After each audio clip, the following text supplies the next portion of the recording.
इस वीडियो में हम बहुत ही एक इम्पोर्टेंट और बहुत ही कहें जरूरी क्लास 10th की त्रिकोणमिति के लिए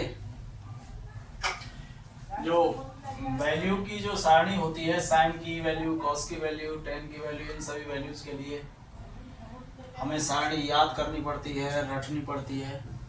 उससे छुटकारा पाने के लिए हम त्रिकोणमिति की जो टेबल है, ट्रिगोनोमेट्रिक जो टेबल है, वो स्वयं बनाना सीखेंगे। ट्रिगोनोमेट्रिक रेशियो जो होते हैं वो 6 होते हैं। पहला होता है साइन, दूसरा होता है कॉस, तीसरा होता है टेन, अगला होता है कॉट, उसके बाद होता है सेक, उसके बाद जो लास्ट होता है वो होता है कोसेक। साइन की वैल्यू फाइंड करनी है, कॉस की वैल्यू फाइंड करनी है, टेन, कॉट, सेक, कोसेक, ये 6 ट्रिगोनोमेट्रिक रेशियोज होते हैं हमारे पास। इनकी वैल्यू निकालनी है हमें 0 डिग्री के लिए, 30 डिग्री के लिए, 45 डिग्री के लिए, 60 डिग्री के लिए और 90 डिग्री के लिए। यानी कि साइन, कॉस, टेन, कॉट, सेक, कोसेक, ये जो 6 ट्रिगोनोमेट्रिक रेशियो हैं, इनकी वैल्यू हमें 0 डिग्री, 30 डिग्री, 45 डिग्री, 60 डिग्री और 90 डिग्री के लिए फाइंड करनी है। तो पहले देखना है ये वैल्यू कितनी है। ये वैल्यू है 5, 1, 2, 3, 4, 5। तो जब 5 वैल्यू हैं तो इन 5 वैल्यू के लिए हमें पहले 5 पूर्ण संख्या लेनी पड़ेंगी। पहले 5 होल नंबर लेने पड़ेंगे। पहले 5 होल नंबर क्या हो जाएंगे, n बराबर ले लेते हैं हम 0, 1, 2, 3, 4। पहली 5 पूर्ण संख्या ले ली। इनके लिए जो हम फॉर्मूला प्रूव करेंगे, वो यूज करेंगे, वो लेंगे हम √n/4। √n/4 के जरिए हम वैल्यू फाइंड करेंगे। तो सबसे पहले 0 डिग्री की वैल्यू निकालनी है। पहली वैल्यू है तो पहली पूर्ण संख्या ले लेंगे। क्या आएगी 0/4। 0/4 क्या हो जाएगा 0, और 0 का स्क्वायर रूट क्या हो जाएगा 0। तो साइन 0 की जो वैल्यू है वो आएगी 0। उसके बाद दूसरी वैल्यू है 30 डिग्री। साइन 30 डिग्री की वैल्यू निकालने तो दूसरी वैल्यू यहां से ले लेंगे, 1/4 हो जाएगी। अगर कोई कट रहा है तो उसे काट दो, यानी कि सिंपलेस्ट फॉर्म में लिख दो, और नहीं कट रहा है तो उसका डायरेक्टली स्क्वायर रूट निकालो। तो 1 का स्क्वायर रूट हो जाएगा 1 और 4 का स्क्वायर रूट हो जाएगा 2। तो इसकी जो वैल्यू आएगी वो आएगी 1/2। उसके बाद आती है अगली तीसरी वैल्यू है 45 डिग्री के लिए निकालनी है। 45 डिग्री के लिए जब निकालनी है तो क्या रखेंगे 2/4। 2/4 रखेंगे। √n/4 की को यूज करते हुए रख रहे हैं तो 2/4 रखा तो क्या मिलेगा, पहले मैंने बोला है या तो इसको सिंपलेस्ट फॉर्म में लिख लो, कट रहा है तो काटो, नहीं तो डायरेक्टली स्क्वायर रूट। तो 2 से 2 बार कट जाएगा, कितना बचेगा 1/√1/2 अंडर के अंदर। तो कट गया, ये 1/2 आया है। अब इसका स्क्वायर रूट निकाला तो 1/√2 आएगा, 1/√2। उसके बाद अगली वैल्यू डालो, फिर इसी प्रकार से वैल्यू डालते चलेंगे तो 3/4। अब क्या होगा, कोई कट रहा है तो काटो, नहीं कट रहा है तो इसका स्क्वायर रूट निकालो। तो 3 का स्क्वायर रूट √3 और 4 का स्क्वायर रूट हो जाएगा 2।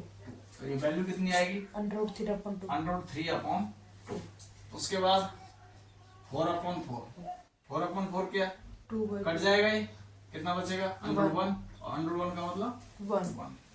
तो साइन 0 की वैल्यू जो आई है वो 0, साइन 30 की वैल्यू जो आई है 30 की जो वैल्यू आई है 1/2, साइन 45 की वैल्यू 1/√2, साइन 60 की वैल्यू √3/2, साइन 90 की जो वैल्यू है 1। अब निकालनी है कॉस की। तो कॉस के लिए क्या करते हैं, इन वैल्यूओं को उलट के लिख लेते हैं, पीछे से लिखते रहेंगे। एक इसके लिए √3/2 इसके लिए 1/√2, उसके लिए 1/2, इसके लिए 0। साइन की वैल्यू मिल गई, कॉस की वैल्यू मिल गई। उसके बाद निकालनी है हमको tan की वैल्यू, और tan की वैल्यू के लिए क्या होता है, tan बराबर होता है साइन अपॉन कॉस, क्योंकि tan बराबर क्या होता है, sine upon cos. Sine upon cos. यहाँ थीटा भी लिख सकते हैं कि tan थीटा बराबर होता है साइन थीटा बटे कॉस थीटा। तो मैं केवल रेशियो लिख रहा हूँ क्योंकि मुझे वैल्यू फाइंड करनी है, एंगल तो मेरे पास यहाँ दे रखे हैं। तो tan के लिए क्या करते हैं, साइन की वैल्यू में कॉस की वैल्यू को भाग दे दो।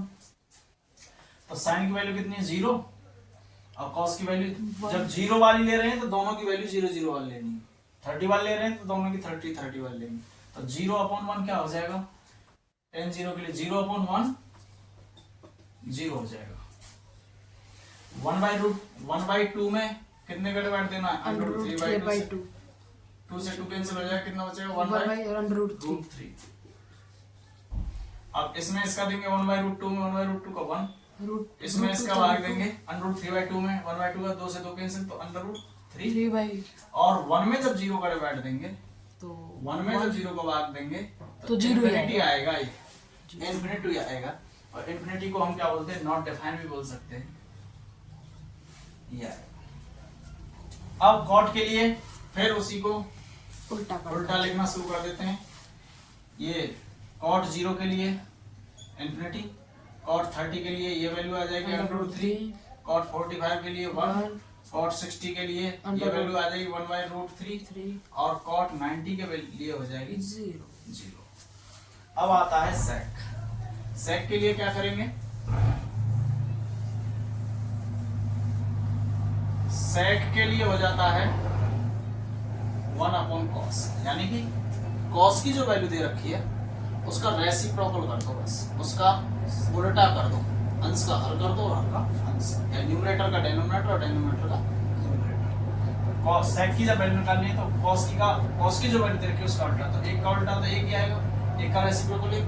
इसके लिए क्या हो जाएगा 2/√3, इसके लिए √2, इसके लिए कितना हो जाएगा 2, और 0 का जो रेसिप्रोकल करेंगे नॉट डिफाइंड, ठीक। अब उसके बाद आती है कोसेक। कोसेक के लिए भी क्या करेंगे, उसका उल्टा, इसका फिर उल्टा लिखते जाएंगे। कोसेक 0 की इनफिनिटी, कोसेक 30 की 2, कोसेक 45 की √2, कोसेक 30 की वैल्यू 2/√3, और कोसेक 90 की वैल्यू 1।